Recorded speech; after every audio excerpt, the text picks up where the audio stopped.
Oh, hey, hi, I didn't see you there. Welcome to Film School Dropouts. My name is James, and I'm sitting here with a pile of garbage. That's me, a pile of garbage. I'm going to do a lot of really bad Pacino on this because we're talking Insomnia, folks. Right. I'm Brent. Welcome to the show. Right, the not pile of garbage. So, we're on episode 3 of Nolan, and I want to focus on one thing here, which is his trajectory. I feel like we've been sort of skipping over, like, oh yeah, a little movie here, a little movie here. This guy's jump from movie to movie is incredible until we get basically to the Dark Knight. So I want to make sure that we highlight that every episode, just sort of the massive leap. The meteoric rise. Yeah, Meteoric. There it yeah. is. There it is. Yeah. I mean, so we're oh man, let me back up. It's been a minute since we recorded. So Yeah. this is a podcast about directors who we here it is. I've got it. We're both quote unquote film school dropouts. And I have a bombshell to drop on everyone. I'm actually taking a film class right now. So I'm sorry. We got to change the title. I'm sorry I've deceived our fan base this way, but I think one of the reasons that we decided to go with this format, at least one of the reasons I put it forth, was I'm taking a film school or film class right now, and I don't like the syllabus. It's a lot of like, you remember when Thomas Edison invented the kinetoscope and talking about birth of a nation? Yeah. Get the fuck out of Very here. beginning. Yeah, Very which is beginning of film. great, fun, and whatever. But here's what I want to know. I want to know who are the best directors in the world. That's the class I want to take. So we're in semester 1. That's what I'm calling it. We're rebranding right now. This is the first semester, and we're talking about Brent's favorite. Oh, my class is across the hall. Sorry, I gotta go. Oh shit. No. You got French, right? Yeah, that's down the hall. We. Oh my god, you couldn't even put a spin on it. You couldn't even put any stank on that thing. You just said we. Oh, I mean, we are doing the show. No. Okay. All right. So that's the syllabus for us. We're not talking about film history. We're not talking about technological improvements, though we will with this series. We're talking about directors. And our first series has been Christopher Nolan, and this is our 3rd episode on Nolan. We're talking Insomnia after his small $6,000 debut following and his relative bump up to Memento, just kind of a fun little calling card movie. Now we're at his 3rd film, which is a mid-budget adult thriller, and I'm fascinated to talk about it. But before we get there, you watch anything fun this last week? Yeah, I did. I've been waiting to talk to you about this one. Oh boy. It's a little film from 1997 called The Relic, starring Tom Sizemore and Penelope Ann Miller. Holy shit. What? Yeah. It takes Wait, place hold on. in Stop. Okay, we're going to... Is Tom Sizemore the lead? I think Penelope Ann Miller is. Okay, I guess either way, that's insane to me. But I think the screen time is very close. The Relic. Tell me about. I've never heard of this movie. It was one of my favorite movies growing up. I love Sizemore. I think the CGI is a little dated right now. Well, from a 90s movie starring Tom Sizemore, I wouldn't be surprised. Right. But there are some shots that hold up really well still. So it's okay. What is the premise of The Relic? It takes place in the Chicago Field Museum, which I also naturally love. as all good films do. Right. I've been there a few times, and I always. What is that? I don't know what that is. It's the best museum on the planet. What does it entail? Every single species of creature that has ever been on Earth, dating back from like Susie the T-Rex is there. Susie there? They got Susie? Susie the T-Rex. They got everything, like anything you can imagine. They keep opening up new wings, new exhibits. I think the most recent one was this massive China exhibit. That's pretty awesome, actually. It's huge. It's a giant building, and I think it's the best Chicago has to offer. This movie was set in there. Okay. And it's about... It's a creature. It's a monster flick. It's like a horror movie. Yeah, I think a scientist comes back from Africa where he had some sort of voodoo or ingested some sort of ritualistic poison, whatever. Hate it when that happens. Yeah, it happens a lot. They ship the sample back or whatever. It turns out that the guy actually became this monster, and it's all just it's chaos ensues in the museum. Is it like, it's fun? You know what it sounds like? It sounds like it would be in the same vein as like Mimic. I think they came out months apart. Okay, so like similar kind of trashy like creature feature. And everyone at the time, I think they all really preferred the Relic because in Mimic they kill some kids. I don't remember much of Mimic. Yeah, Mimic 1, they kill some kids, and you don't normally see like 14 to 15-year-old kids die on screen. So that I remember that one, that was a little different for the time. Interesting. Yeah. Interesting. The Relic. You're going real obscure on me. Yeah. Cool. Yep. Cool. Yeah. Used to be one of my favorites. Very haven't watched in a while, except for this past week. I wanted to feel. Does it hold up? Does it hold up for you? You know, do you feel like it is exactly what I needed? The nostalgia factor was there. I'm glad to hear it. I'm glad to hear it. I'm going to bring something equally, if not more, obscure. I have been revisiting some films and visiting for the first time some films of Jim Jarmusch, great indie filmmaker. Most recently, he made The Dead Don't Die and Only Lovers Left Alive. But way back in the 80s, he was making these real tiny little indie movies. And I watched a movie of his called Down by Law. And it fucking blew me away, man. It was a prison break movie starring Tom Waits and Roberto Benigni. Yeah. Roberto Benigni. Yeah, it's his first from Life is Beautiful. Yes, it's his first ever American role or international role, actually. After Life is Beautiful, right? And like it's a fun like movie about just like a couple of tough guys from New Orleans learning to like be sensitive with each other while they escape the law through the swamps of Louisiana. And it's fun. It's really fun. Yeah. Benigni is hysterical in the movie. And this is no spoiler because this movie I think it came out in like the late 80s, but like one of my favorite things that they did in the movie was they've got this long sequence of them in prison. And then within like 2 or 3 minutes, they're just out of prison and they don't really explain the prison break. You know, most prison break movies are about the procedure of like fucking, Dufresne just chiseling away and crawling through shit. Like this movie is like Benigni in one scene says, I found a way out. And the next scene, they're running through a tunnel. It's funny. It's funny as hell. They just cut. So yeah, I really enjoyed that. That was the best thing I've watched in the last week for sure. Well, that sounds pretty good. Yeah, good stuff. So this late 80s, this is before Life is Beautiful. Yeah. I think if I can pull up the year, I'm pretty sure it was like 87. Okay. But it was, it was Benigni's first international role. And it's like, it wasn't any kind of big breakout because no one saw Down by Law at the time. It was so small. 86. Yep. Okay. Yep, 86. See, I thought when he did Life is Beautiful, because that's a foreign language film, I thought he was just like, that was his max, was just the foreign language. Like, I didn't know he was he had already been in English films, let alone. I don't know what your Life is Beautiful is, but I'd say that's probably around the same time, about 97, 96-ish. Actually, no, a little earlier, 95. Okay. Yeah, so he might have popped up in a couple of English language films before that, but Down by Law was the first, and he's fucking hilarious in it. I love him. Right. Love a little Benigni. What? I said I love a little Benigni. Okay. Yes. I heard something there for a second. I like a sandwich on some Benigni bread. I thought you said you liked a little panini, Well, a little bit of that too. I don't mind.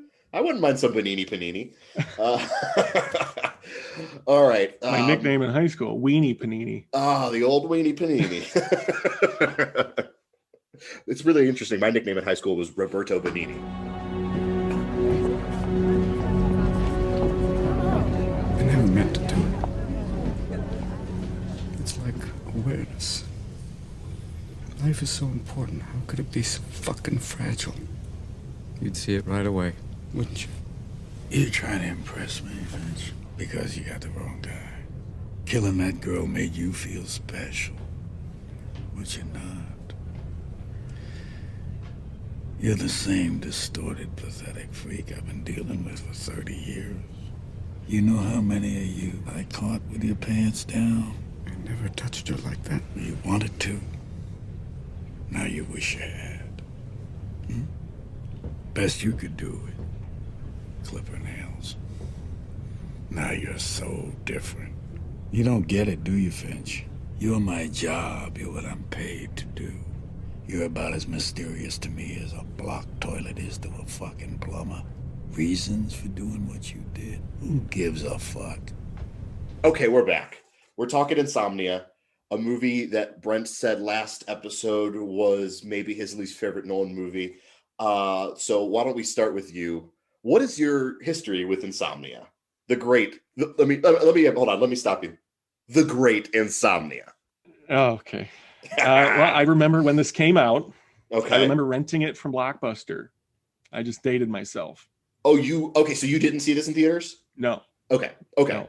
I rented this. Did you rent it like right when it came out? Yeah, it was. I think it was I'm not going to say it was a new release, and it was, but I would assume because it was. I was a big Robin Williams guy, you know. Sure. Especially as a kid in the 90s, who didn't love Robin Williams? Exactly. It's Robin Williams and Jim Carrey are like the two. They really are. For a kid in the night, I mean, so for me, I think I had my expectations were a little different because of Robin Williams. Sure. Right. Yeah, you don't really get any of that here. No. So like the opening scene, on the plane, the build up where they're flying in, all those different cuts. Yes. As a kid, I was like, this is boring already. Like there's a lot of boring parts. It's kind of a slow build. Oh, it's a slow movie. Yeah. But now that I'm able to see it, older, 33, I definitely do see the parts that make it shine. Okay. But that also means I'm a little more critical on things I didn't know before. Sure. Yeah, this is not a... We'll get to those parts, but how did you feel about the movie? Okay, Insomnia is... I was 10 when it came out, so I did not see Insomnia when it came out. I saw Insomnia probably when I really got around to Nolan, sometime between when The Dark Knight came out and when like Interstellar came out. One of the, that like kind of 6-year gap. I saw it 2008 to 2015. Yeah. Something. Somewhere in there, I ended up, I don't know if it was on Netflix or something. I was like, oh, I haven't seen this Nolan movie. Let me check it out. And I really liked it. You got fucking Al Pacino, Robin Williams, above the title there. There's going to be something. And I liked it, but I wasn't, that was kind of the end of my appreciation. I was like, oh, good movie. Couple years later, I decided to rewatch all of Nolan's movies in order. I was just like, I'm just going to do a Nolan binge. That's when I kind of fell in love with Insomnia because I don't know if it was just because I had already seen all of his body of work. And I'm sort of revisiting in this way where I can kind of hold up each of them next to each other. But I think that this is a soft spot for me. You give me a crime thriller, whether it's a junkie crime thriller or some sort of prestige crime thriller, I'm gonna find something to really like about it. This one's really unique. I don't really know how to. It's not trashy. You know what I mean? It's not.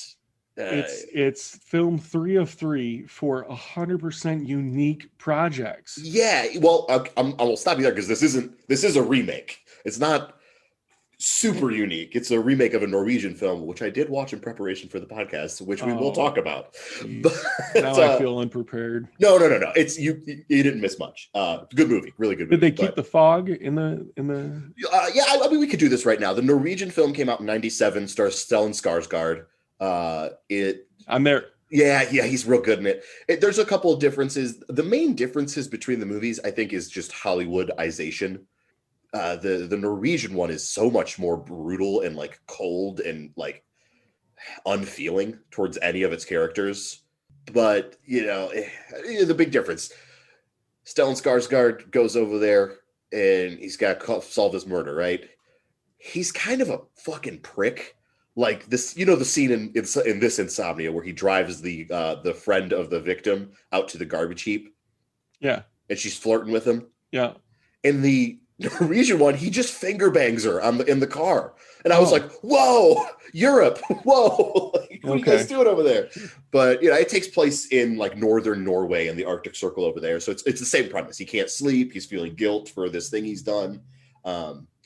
They're both good, but I vastly prefer the Nolan version. So, I mean, that's my book report on the Norwegian version of Insomnia. I'm not going to get like too into it. It's just, It's different. Well, I feel underprepared since I didn't know about that original. Yeah, well, there you go. That's what I'm here Right. for, baby. All right. That's why I'm a dropout. Right, exactly. So you texted me a screenshot yesterday of this movie in the opening credits, and you just said "whoa," and it was executive producers George Clooney and Steven Soderbergh. Yeah, I mean, I didn't remember that from when I watched it when I was a kid. Yeah, and seeing that, I was like, those are a couple of massive names. Yeah, especially at the time for Nolan's third project. Yeah, so they had this production company, Section 8, which has been dissolved now. It doesn't exist anymore. But they were just kind of doing remakes at the time. I mean, I think Ocean's 11 was a Section 8 movie. That's a remake. I don't know if Solaris was that George Clooney Solaris remake. But yeah, they did a couple of these, and this was just one of them. It's interesting. I mean, they, in a way, George Clooney and Steven Soderbergh kind of launched Nolan into the next stratosphere of his career. Yeah, I mean, they probably definitely played a role going forward after meeting, because that's networking 101, but 100%. So you want to talk about the plot of this film? Yeah, we could go through it.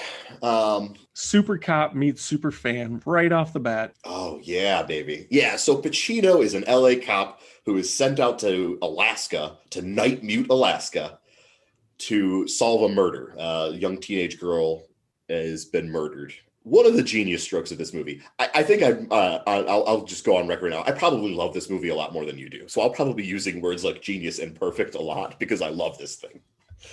But let me check my list. Yeah, I don't have those words there. Oh, no? Okay. All right. So anyways, one of the genius strokes of this movie is it's about 2 hours long.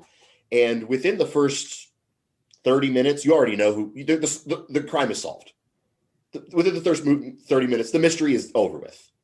He instantly shows up and looks over the police department's file that they had and is like, oh, this is, you can tell right off the bat he's a super cop. He's so good. That first scene where he's like, that one guy's like, oh, we already ran that. And he's like, I want to see the body again. Like he just, and his charisma, Pacino's charisma when he's kind of, oh, you're going to write that down. And he's like kind of jabbing with swing. Love that. That's my Pacino right there. I love this Pacino. This is Pacino right around the time he started to, well, I guess he probably started to get quote unquote washed up in like the 90s into this area where he's doing a lot of yelling. But that's my biggest problem with Pacino here is there's when he's feeling it and he's giving it his all, you can tell. But I feel like there are a few scenes where, granted, his character is supposed to be exhausted and tired. Brent, he's so sleepy. I know. Well, his acting was sleepy too. He has insomnia, Brent. He's talking to a serial killer. I need a little more. Oh no, that's my favorite scene in the movie. When he says phone call. No, when they're on the ferry and he says, "You're about as mysterious to me as a clogged toilet is to a fucking plumber." Yeah. So good. Oh my god, that scene's amazing. Yeah. But I really like that this movie doesn't really treat it as a mystery. The real mystery is Al Pacino has done something wrong, and we learn kind of in two layers. We learn about that as the film goes on. And the third conflict, you got the hot shot rookie, hot on your tail. There's three conflicts here. Yeah, and you don't see. And Pacino starts as this pretty badass super cop hero. Although there's some murky stuff you don't really know about yet, not till.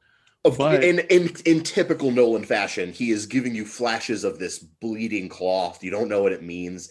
There's hints of some sort of internal investigation going on in LA, and that's why he's here. But you never get all the pieces of the puzzle until the very end. Yeah. I would say this is. Of the first three that we're talking about, the quote unquote reveal at the end of this movie isn't the most exciting. It's kind of like, oh, okay. But it is kind of morally exciting. Like when you're thinking of okay, he framed this guy because he knew he did it, but it's good. He's teaching Swank not to be the way he is. It's not really a twist, but it's a fun little, I don't know. It's fine. But the rest of the movie, the procedure of it all is what I'm kind of gushing about. And see the police procedures and whatnot in there. I thought that was a major. Are we getting into the plot right now? Let's stay on Pacino. Okay. Let's stay on Pacino for a sec because, he starts as this hero, but becomes an anti-hero. throughout the course of it? Kind of immediately, because so he has this partner, Hap. The more he reveals. Yes. So he has this partner who comes with him, and in a confusing, gorgeous fucking set piece, where they find the guy at this shack, but it's in Alaska and there's fog all over the place. You can't really see what's going on. You just see silhouettes in this incredible sequence. The atmosphere was through the roof on this one. Oh man, there's two like action set pieces in this movie that I think are some of his best work. And this fog chase, shootout, I think is just like, it's pulse pounding stuff. And so in the confusion of all the fog and all these people running around, Pacino shoots his partner from LA, who we know at this point probably knows if Pacino's done anything wrong. He was going to turn on him. He said he was going to have to work with internal affairs. He said, I'm taking a deal. Exactly. I'm taking a deal. Yes. So Pacino knows he's screwed to the point where he couldn't even eat. So he left. He couldn't even eat. He was felt so betrayed by this, by his partner. Lost my appetite. When he stares at him, it's so good. And he's looking at it. I lost my, Yeah. More attorney. Yeah. She's like the bartender. Yeah. She was solid. This is probably like her heyday. Yeah. She's good in this. Yeah. Yeah. That doesn't have much to do, but she's pretty good. But yeah, so he shoots his partner and in pursuit of this murderer. So now there's another case that Hilary Swank, the rookie cop, has to investigate the shootout that ended in the death of Pacino's partner. And all of the cops there are like, you know what, the murderer shot the partner. Pacino does this whole bait and switch with a bullet with a dead dog to basically get the heat off him, to make it seem like Robin Williams' character is the one who shot the partner. So there's this other, like you said, this other running thread of Pacino sort of lazily trying to outsmart the Alaska police so that he doesn't get in trouble for killing his own partner. Right. But he's outsmarted him the whole way. But who saw him kill his partner? The actual killer, Mr. Robin Williams. Yes. Was it Albert Finch is his character? Oh, I don't remember the name. Oh. I think it was Robin Williams. That's where I want to get to. Let's dive in. Yeah, let's dive in. What do you want to get to? Lead me. Williams puts on. He's almost a master class here. I thought he was incredible. I always think he's incredible, but you don't see him in these types of roles. I think this is maybe top 3 performance for him. When that barge scene, let's talk about that scene. This is the other action set piece I'm talking about. You talk about like the log chase. Oh no, I love that. Oh my God. I love that. When Pacino goes under the water and like he can't get up, and you hear this is your favorite Nolan bit, but the sound of those logs underwater crashing into each other. He keeps trying to find a hole and he's almost getting smashed. Yeah. That sound of those logs, that's incredible sound design right there. That's scary shit. But of course they have a little stare down after. Oh, I love this. Good. You know me and the stare downs. I didn't take a stopwatch to it, but I wonder how far into the movie it was before we even saw Williams. Like 40 minutes? At least. He's one of the leads of this movie, and it takes him so long. And I think the first shot of him is like a knockout where Pacino's in his apartment, and then the camera goes outside the apartment, and you just see sort of Robbins' silhouette looking at his door, knowing that someone's in there, and then he runs down the hall. Yeah, incredible. Just takes off. Oh, incredible stuff. But you wanted to talk about that ferry scene. The ferry scene. This is, you know what this is? This is Nolan already showing how much he fucking loves Heat, because this is the diner scene from Heat.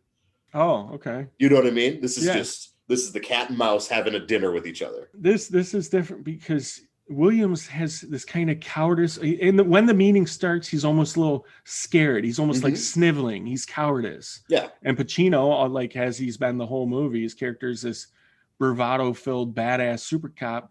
When they first meet, he's full of confidence, and Williams is scared.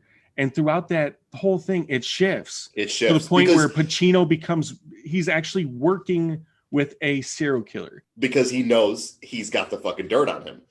Williams saw the murder. So that dynamic shifting like that was a little jarring for me. Really? Oh, you didn't like it? Because Pacino's built up as this super bad. I can't see his character ever working with. I think one of the key elements of this movie is the insomnia itself, because throughout the entire film, he doesn't sleep. He gets more and more tired. Pacino looks like shit in this movie. He can't. What's he up to? 6 days by the end of it? I think it's 6 days. It's insane. Ron Williams' character says, "Oh, you beat my record." Yep. Yep. So 6 days. I've never gone that long. No, I've gone a day. Couldn't imagine. Couldn't imagine. But I think that's the thing, is he's slipping. He's tired. He can't. He's not sleeping. He's slipping. He's making mistakes. That's the whole thing. And Williams, he's this crime novelist, and he's got this fucking bravura about him where he's like, "Oh, you and me were the same. I know all this about this shit," because he writes novels. I love that Pacino calls him on it. Detective novels. Oh, I love that Pacino's just like, "You're fucking, what are you talking about? I'm a police detective. You're some hick from Alaska." It's great. Well, that's why I liked when he finally called him out. You know, they have the follow-up conversation on the phone. Yep. Where Williams describes in detail what he did to the little girl. Oh, man. And Pacino just hangs up on him. Because at this point, he has to realize, I'm working with this guy that he knows. He knows he is. He even called him out. It took you 10 minutes to beat that little girl to death. Yeah. Like, yeah, it wasn't. Yeah, he tries to say it was a mistake. He's like, it wasn't. I feel like he knew from the very start that this guy was as low as it gets, and to work with him, it messed me up a little bit. Ooh. And especially with him saying, you know, a year and a half ago, I planted evidence. So that means for his entire career, he was a good cop. We don't really get into that, you know. He was I'm just going by what I'm told. Right. He's a super cop to the point where other law students are writing reports on him. Right. Yeah. Swag. Oh my. Let's talk about Swag for a minute, just to get this out of the way. Always been a fan. Okay. She's great. I don't think she's ever been bad, really. I don't think I've seen enough of her to know that, but I'm lukewarm on her. You know, she's fine. She doesn't offend me, but she is so like dorky in this movie because she's like a fangirl to Pacino's cop. Yeah, super fan. Do they do that? Do they just let you write dissertation papers about cops solving cases? Like, I don't know how that works. I don't know. It's really interesting. But yeah, she like knew all of his case details and shit, knew all of his methods. That was a lighthearted touch, I guess. A little goofy. You want to hear my biggest beef? Oh, all right. Let's hear it. The fogs. The fog, they're cops. Where the hell are the walkie-talkies? Where's the communication? Well, you had the... Have you ever met a cop without a walkie-talkie? Well, you had the megaphone. That was one. Walkie-talkie, megaphone. I don't know, man. No. I know. It's a plot device that was instilled to make it work a certain way. But that's how you get dead cops. You don't use walkie-talkies. Interesting. Yeah, I don't know. I guess I didn't. It was tough for me. Yeah, I didn't dissect it that way. One of the I'm going to go back to the Norwegian one really quick. Something really interesting. I guess it's in Norway. Yeah, because in the film, Skarsgård is a Swedish cop who goes up to Norway to solve a crime. Okay. I guess in Sweden, cops have guns, but in Norway, cops don't carry guns. So that was the sort of like dichotomy thing there is like, wait. Yeah, it was interesting. And I was just thinking like, it's kind of like a similar idea if they don't have walkie-talkies. Maybe Alaskans don't use walkie-talkies. It's such a small town. I don't know. It seems like they were very unprepared. Well, they definitely seem like bad kind of country folk cops, you know? Except for Swang. Swang's on it, baby. Yeah. All right. One thing I do want to, this is such good praise to give to any movie that can pull this off. I own this, spoiler alerts. This is a buy. I own this on Blu-ray, and the film on top of, so the cover of the Blu-ray is Pacino in the fog with William's silhouette behind him. Pacino's got the guns. Great. It's a great cover. Yeah, that's good. It's good. And then it says Insomnia. Above Insomnia, it says, and I don't know how many movies I've seen that can pull this off. It says Academy Award winners, Al Pacino, Robin Williams, and Hilary Swank, because they had all won an Academy Award by the time this movie had come out. Oh. You never see that. You might see like, okay, Academy Award winner, this person, Academy Award winner, this person, this person, this person, this person. But this one just says right over the top of the movie, Academy Award winners. It has 3 people. It's fucking badass. So she won for $1 Million Baby or Boys Don't Cry? She won for Boys Don't Cry at this point. Okay, that was yeah. And so then Williams won for Good Will Hunting and favorite movie. Yeah. Spoiler alert, fans. And then Pacino won for Scent of a Woman before this. Oh yeah. Chris O'Donnell. His only win. Honestly offensive to me. You know what? Okay, I got to talk about this scene because this one I paused it because I was like, "This is great." When they find the backpack, they're putting together. Pacino comes up with this brilliant plan to trap the killer. Yeah, he's super cop the entire way. Yeah. And then he looks around. And he's like, "You know what? Maybe we should go buy the books about this one." And then his partner's like, no, you're doing good. He's like, the fuck you care? Oh, so good. I love when Pacino explodes. It's sometimes is he the best exploder in the history of film? He's one of the best yellers. Yeah. You know what I mean? I know a lot of he gets a lot of guff, especially nowadays, for just kind of mailing in and being hammy like that and just yelling his yell. But when he does it, it's exciting. Yeah. You know, and when he says she's got a great ass, it's so good. His emotion, you just I love it. He's good. He's good at blowing up like that, man. He's great at it. Yeah, so they end up kind of they end up framing the girl's boyfriend and all this stuff. Pacino and Williams are working together because they both have dirt on each other. It's great stuff. And the movie ends because there's not much. It's a pretty long. It's almost 2 hours long, so it's pretty long. There's a lot happening, but most of this movie is sort of atmosphere and mood, laced with a couple of really good set pieces and dialogue pieces. Yeah, the atmosphere is definitely something to be wowed by in this one. Yeah, all the scenes of him in his apartment or his hotel room trying to sleep, and the sun is peering through the small cracks in the paper that he's taped up. This movie actually does make me sleepy because he's playing the complete lack of sleep so well, where I'm like, oh my god, poor Pacino, just curl up and go to bed, buddy. We both can go to sleep now.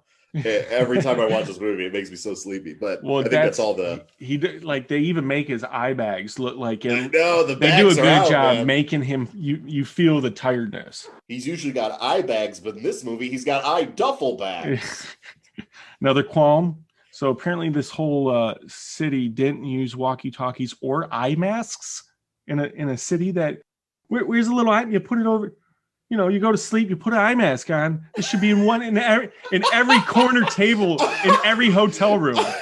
I love this because what you're saying is Pacino should have had an eye mask, and then none of this would have happened. He would have gotten some sleep, and he wouldn't have slipped up. When I don't got an eye mask, I wrap a T-shirt around my eyes if it's broad daylight. You do something. Why didn't he put an eye mask on? It's anything. There's a lot. It's just a lot of plot. He's barricading the window with couches, and you're just like, buddy, put an eye mask on. With paper thin, right? Doing nothing to keep the sun out. And I'm like, you can't beat the source. You got to help yourself. And I'm just like, there's a couple of things that made that. If they had it, I don't think this movie happens. Oh my god, you're talking about so the problem really here, there's a murder, sure, there's some police corruption, sure, but this movie is really about how small towns don't get the supplies that they need and bad things happen. If this town had a walkie-talkie and some eye masks, who knows what would have happened? It sounds like we got to go up the ladder. What's going on? Why isn't Night Mute getting the supplies that they need? Or it's just Christopher Nolan, my boy, relying on plot devices. I think Christopher Nolan is a little bit more concerned with other things than eye masks. Well, I'm sure he wanted those performances to click in his atmosphere. Oh, man. He made a badass film. I'm like, oh man, I'm scratching my head at a couple points. I love it. I love that you just brought up eye masks. Good stuff.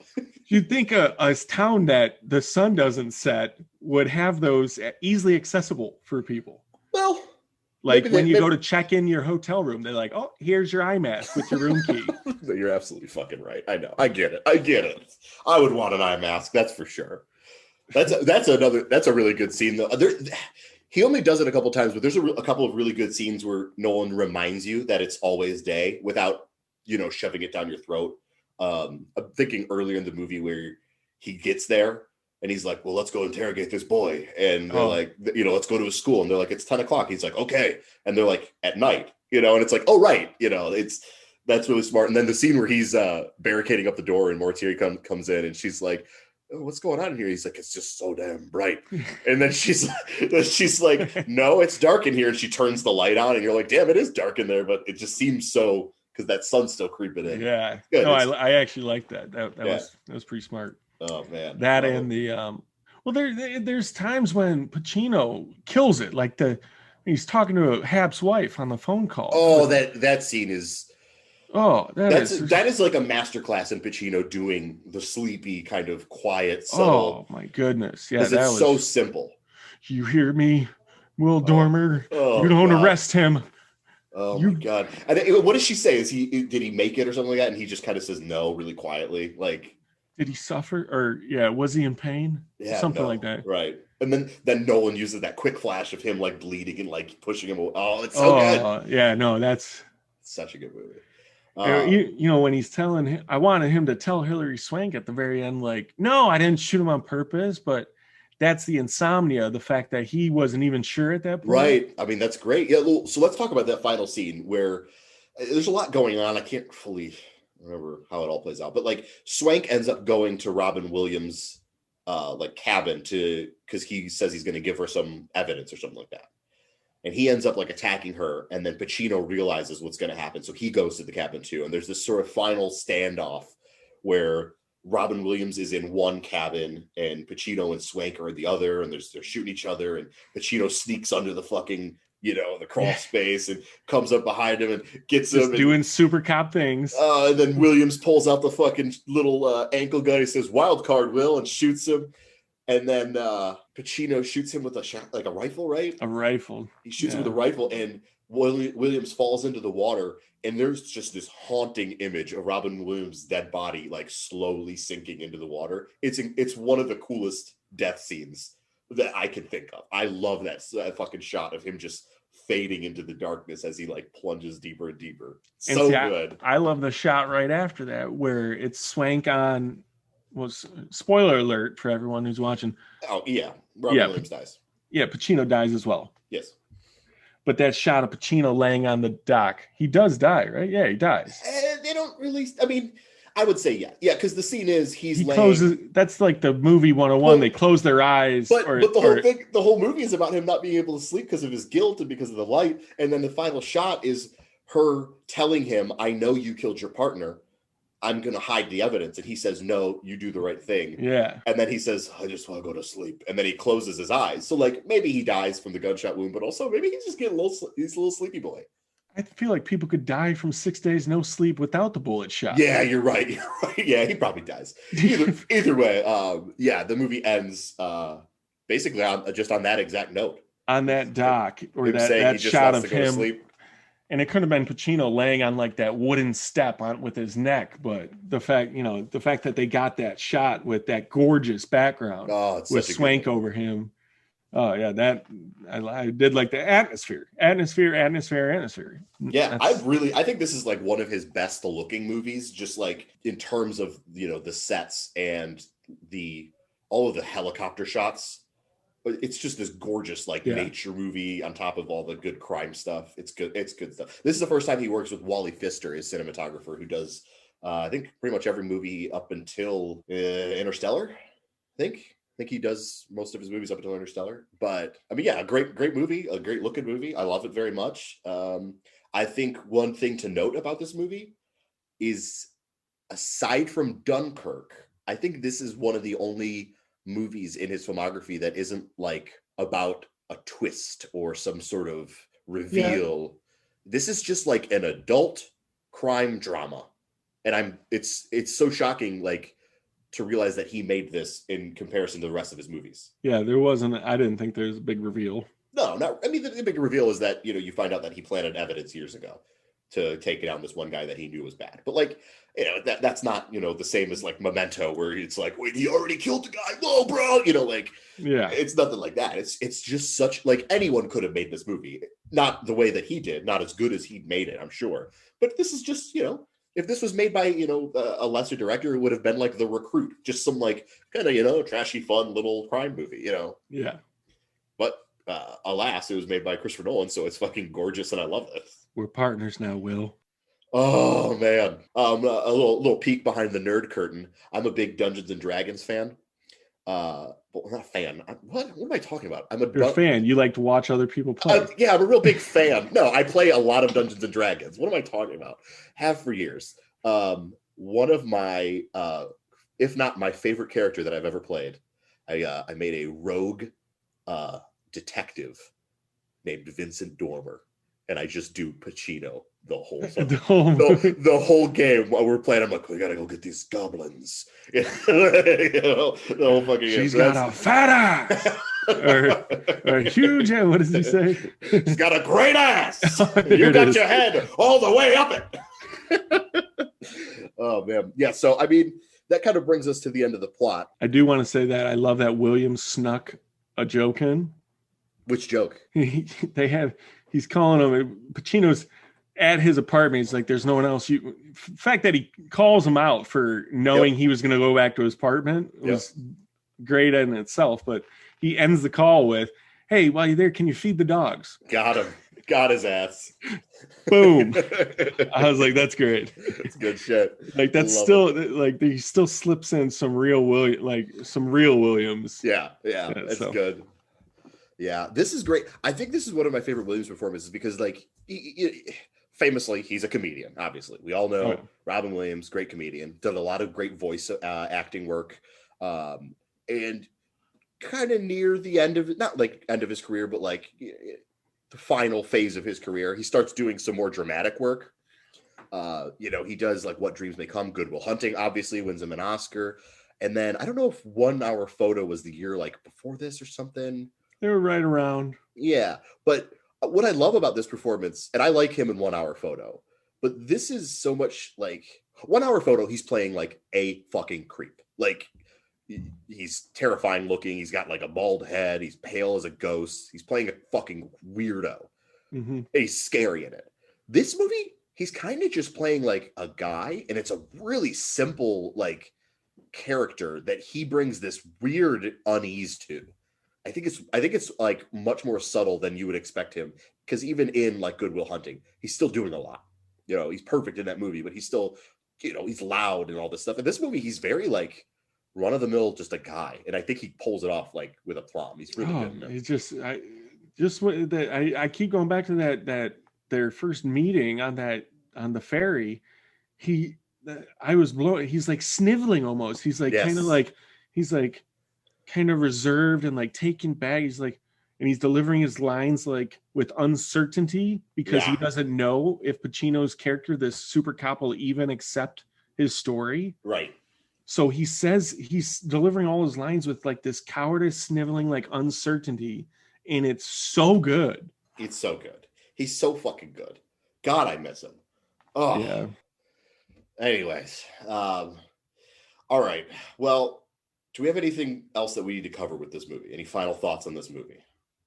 Let's see. Acting, dialogue, script, pacing, good. I don't see. We talked for a minute about how it's kind of a slow burn. I love that about this movie. That's not a ding at all. I like the slow pace. I think it's good. See, that was the one category that I did ding it, because I did feel in the middle, when he starts working with Williams, and he kind of, I don't know, it slowed down a little bit for me. Okay. It wasn't jarring, but it did slow down a little bit. Okay. I'm not going to knock it for any points or anything, but it was noticeable that the pace was deliberately drawn out. And that's probably why I didn't like it as so much as a kid, because oh, sure. Coming out you films like fucking Robin Williams, you don't want to see this. Right. Yeah. Absolutely. Or during I think the same year was like Eraser with Schwarzenegger. So I just had a different mindset as a kid. I can't wait for us to someday do a Schwarzenegger movie. I don't know when it's going to be, but I can't wait to do it. Because I'm going to fanboy it? I really can't wait for that. I'm very excited for you. Yeah, I think that about kind of rounds it out for me. So why don't we dive into what our rating of this movie is? Okay. I'm gonna let you go first. We usually go off of the 5-star rating system with half stars in there. Yeah, I mean, I gave it the same grade as Memento, an A-. Okay. What is that? What is that star wise? Oh, 3.5. 3.5 Okay. out of 5. This is a 4.5-star movie for me. A lot of people agree with you. I love this fucking. It's one of my favorites of his, like hands down. I'm very glad. I'm not glad that we're done with Memento. I don't want to be mean to Memento, but I like every other movie of his going forward. So it's just exciting that like, oh, now I just get to watch a bunch of my favorite movies. So, yeah, I mean this is Nolan's my favorite director. That's why we're doing it. Exactly, and I remember thinking that Insomnia was okay, but I wasn't a fan. It's a really good entry in his filmography. I'm glad that I revisited it because there are, like, you can just, it's got his fingerprints all over it. You can tell how good he is as a director. Yes. Yeah. And that's why I'm glad I got to revisit it, because the things that I didn't notice as a kid, I got to see this time around and appreciate this time around. I'm glad this movie exists. I'm glad he got to make this movie because this movie doesn't exist anymore. This movie had a $46 million budget. Like, studios don't make mid-budget adult dramas anymore. You know, like it's either a blown out $200 million Disney live action remake, or it's $700,000 A24 horror movie. You know, it's right. like it's so depressing that, like, how much was the budget on this? I think it was $46 million. Oh wow. Okay, so honestly, out of that $46 million, 30 of it went to the 3 leads. Oh, I would say, yeah, they probably got close to 10 million each. You know, it's just, that's absolutely. I mean, you have 3 Oscar winners in the fucking right. The fuck you care. Love him. I love that boy. Fuck you care. I'll see if I can find it and I'll plug it in. All right. I would love that. Fuck you care. So do you want to try and play this game? Is this it's the genre game? Yeah. Yeah, so let's call it the genre game. Okay, and it's neo-noir? No. I'll tell you the genres in a minute, but first I want to explain the rules of the game. Okay. Just for people who haven't heard. This game is based off of Box Office Mojo's genre rankings. So every movie has a couple of different genres, and they tell you what the highest rated movies are based on how much money they made. All right. I'm gonna tell you the 2 genres. I don't even think these are genres. This one's gonna be interesting, and we might have to come up with different games down the line because I feel like these are very generic things. But crime thriller? Nope. The 2 genres that Insomnia falls under, according to Box Office Mojo, are adaptation and remake. Oh. So okay. Would you like to try to guess the top 5 adaptations or the top 5 remakes according to Box Office Mojo? Oh my goodness. Yep. What genre even is adaptation? So they're adapting from a previous. Yeah, it's kind of redundant because the adaptation is a remake. Remake, okay. Yeah, but they're 2 different categories, and they have different candidates inside each. Oh God, this is tough. No, it's not. Once we get to it, you're going to burn through it, I think. Okay, well then let's do remakes. Remakes, okay. No, adaptations rarer, I feel, like a rarer category. So we're going to do adaptations. Let's do those. Okay, let me pull it up real quick. Adaptation. Okay. Oh my God, this is honestly depressing. The movies that you're going to guess right now. They're depressing. Okay, so we're going to have you try to guess the top 5 grossing adaptation movies of all time. Okay. I'll give you hints. Number 1 is the highest grossing film of all time. Endgame. Avengers Endgame. Okay. Number 2, there's another one of like those kind of movies. Infinity War. That's number 3. Okay. Because these are all adapted from comic book stories. Exactly. It's so okay. Yeah. I'll give. You know what? Yeah, I'll do. Okay, so let's focus on number 2 here. It falls into the same line as the other 2 you guessed. This one is a standalone. It's not one of the team up. It's not one of the team up movies. It's not one of the team up movies. No. Team up, okay, because I was going to say the original Avengers. That is number 4. Okay. All right, we're getting there, boys. We're getting there. You got 2 more to go, baby. Okay. Standalone. I don't think it's any of the Spider-Mans. Nope. Okay. It's not the Winter Soldier. Nope. This one was like a massive cultural deal as well as a financial deal as well as a critical deal. Like this thing was huge. Guardians? No. It was like important. Oh, important and Marvel in the same sentence? Here, I'll give you one. This is gonna be the last clue. It is the only Marvel movie to ever be nominated for Best Picture. Oh, Black Panther. Black Panther is number 2. Okay. All right, so now you've guessed. This is so. So there's the top 4. Number 1, Endgame. Number 2, Black Panther. Number 3, Infinity War. Number 4, The Avengers. So depressing. All right, number 5. Great movies. Number 5 is not an MCU movie, but it is adapted. Yes, but try to remember that Insomnia was under adaptation and remake. Basically meaning those two are the same thing. Okay. But this is it's not in the other universe, is it not Batman v Superman or No. This is still a House of Mouse production. This is a Disney movie. Just the same as the other 4 are. Okay. I guess I'll go with The Force Awakens.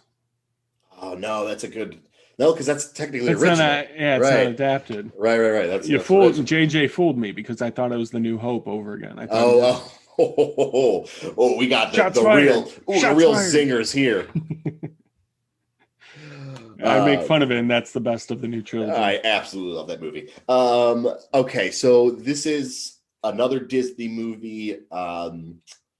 It's, I guess, adapted from like a colossal film of theirs. That's just like a massive deal for Lion King. There it is. Jon Favreau's The Lion King. Hey, you remember Jon Favreau's The Lion King? Yeah. Do you? Because I don't.